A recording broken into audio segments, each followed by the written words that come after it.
The yield curve, so the difference between the 2-year and the 10-year Treasury yield, is over 80 basis points, 0.8%.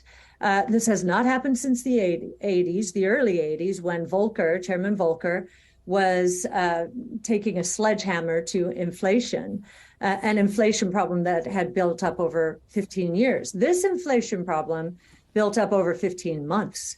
And instead of increasing interest rates twofold, 10 to 20%, which is what Volcker did, Chairman Powell has taken interest rates up 16-fold.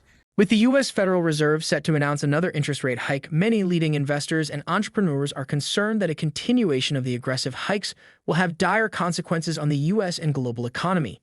In a recent interview with Yahoo Finance, Cathie Wood, the founder and chief executive officer of investment management firm ARK ETF, discusses fears about a declining U.S. economy in 2023, facilitated by the central bank's record-setting rate hikes.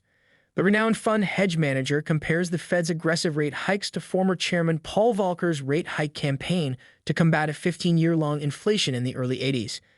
She explains that even Volcker's historic campaign was not as intensive as the Fed's current sledgehammer, even though the inflation is not as high and has not lasted nearly as long.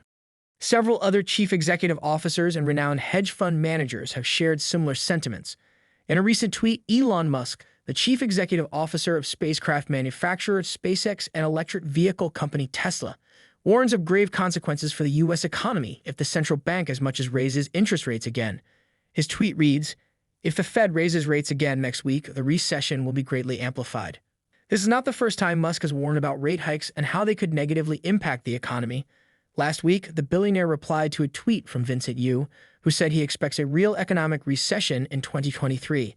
Here is Musk's reply to the tweet. "Trend is concerning. Fed needs to cut interest rates immediately. They are massively amplifying the probability of a severe recession." With everyone from Musk to Mark Zuckerberg, Michael Burry, Jeff Bezos, and others sounding the alarm bells, investors are getting more concerned about the direction of the markets in 2023. In her interview, Wood discusses her recession fears and the importance of disruptive innovation technologies as we head into 2023 and beyond. We will now take you to Cathie Wood's interview. Please watch the video to the end, hit the like button, and subscribe to the channel to stay adequately updated on important market trends. Also, ensure you drop your comments and observations in the comments section below to help the video reach more viewers.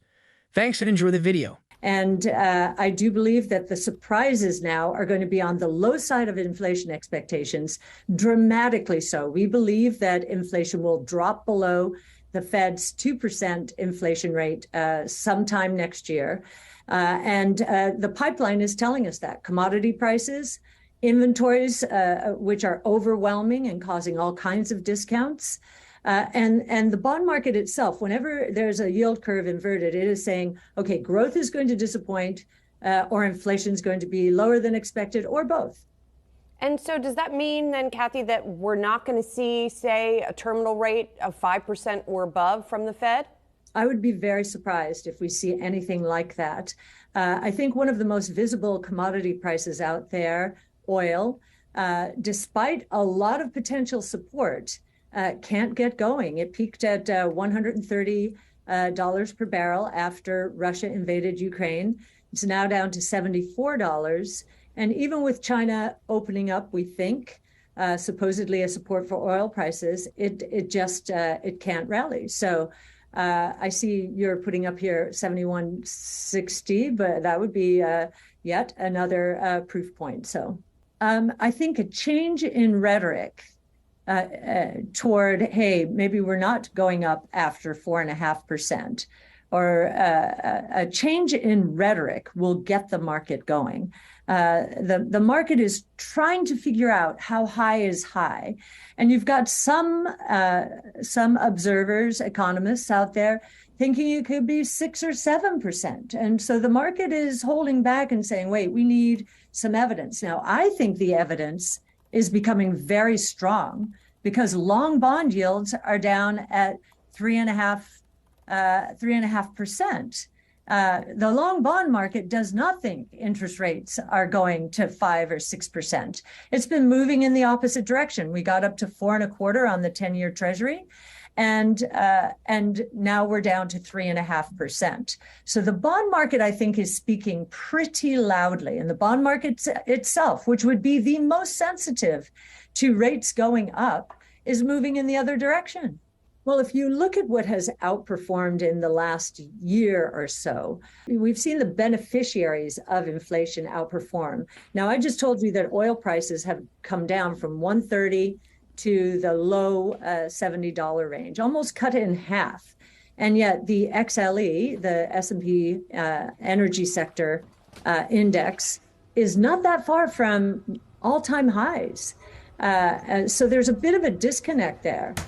What you will see as inflation unravels, interest rates come down, raising the present value of future cash flows. That kind of environment benefits our portfolio. We have stocks in our portfolio, companies that are going to be extremely profitable in the next 5 years. Right now, they may not be that profitable because they're investing aggressively to capitalize on some amazing opportunities in the genomic space, robotics, energy storage, artificial intelligence, blockchain technology. They're investing now because many of these are going to be winner take most markets. So they're huge markets. And therefore, there's latent profitability. The gross margins in our portfolio, so just taking a cost of goods sold from revenues, the gross margins are very high. And what they're spending on R&D, sales and marketing, stock-based compensation to attract talent in these early days is really important to their future success. So as interest rates come down, the present value of future cash flows going out 5 years, the present value of those increases. In her interview, Wood discusses the performance of her investment management firm in 2022. After her brilliant performance during the pandemic and subsequent decline in 2021 and 2022, many other top investors, analysts, and media personalities have criticized Wood's strategy. Many believe she was only lucky in her pickings during the pandemic and might not record such astonishing numbers again. But Wood's conviction in disruptive technologies is unwavering. Despite the uncertainty of the market as a result of the bear market, the renowned hedge fund manager has continued to buy up the stocks of her highest conviction names. Let's get back to the interview as the top American investor further discusses innovative technologies and the danger of benchmarks. We have never seen a market like this. This is worse than 08-09. And I think many technicians basically took a chart of the tech and telecom bubble and the bust, and they said, okay, that's what's going to happen. That has happened to us and more. This is worse than the tech and telecom bust.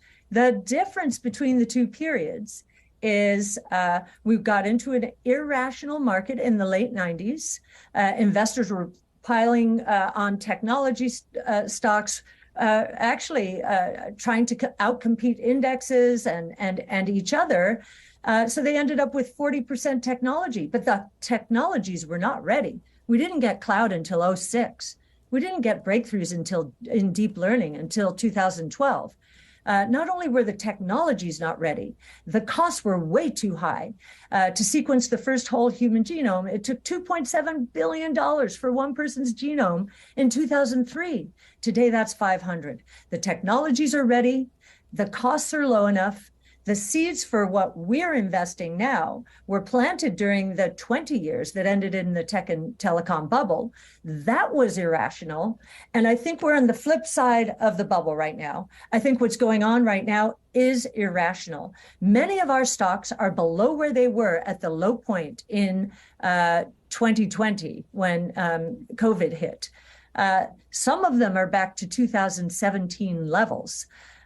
And a company like Teladoc, its revenues are up 14-fold since.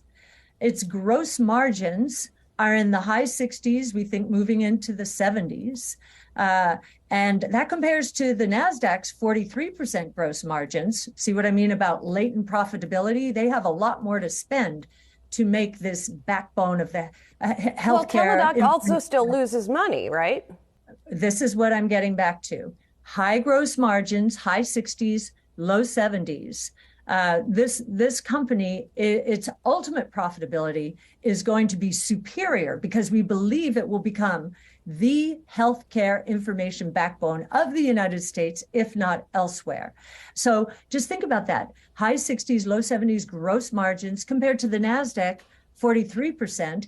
And yet the stock is selling for, I believe it's around 2 times revenues, whereas the NASDAQ is selling at 3.25. This is as irrational on the downside as the upside was in the late 90s. And the reason this has happened is because of the tech and telecom bust, and even more so, the 08-09 meltdown. Investors are scared to veer much away from their benchmarks.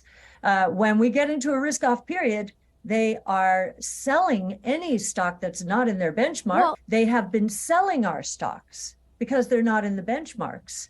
And it has reached an incredible level. But I also think if you ask where the risk is now in the market, I think it's in the benchmarks that everyone's crowded into because they're very backwards looking. And our portfolios are forward looking. Most people will not construct portfolios the way we do. They need their benchmarks. We need the best companies who are going to execute on the future of these 5 new platforms. And we believe those are in our portfolio. So if no other reason, given the down round we've been through, if for no other reason, we would be a great diversifier for those who are hewing to benchmarks where we think there's a lot of risk to the traditional world order. The market is prepped for a 50 basis point hike announcement on Wednesday. Anything above will negatively impact asset prices and bring further uncertainty to the markets. What are your thoughts on Wood's interview and Musk's tweets? Do you think we will get a much-needed Fed pivot on Wednesday? Please drop your comments and observations in the comments section below. Also, ensure you like this video, subscribe to the channel, and check out our other videos. Thanks for watching.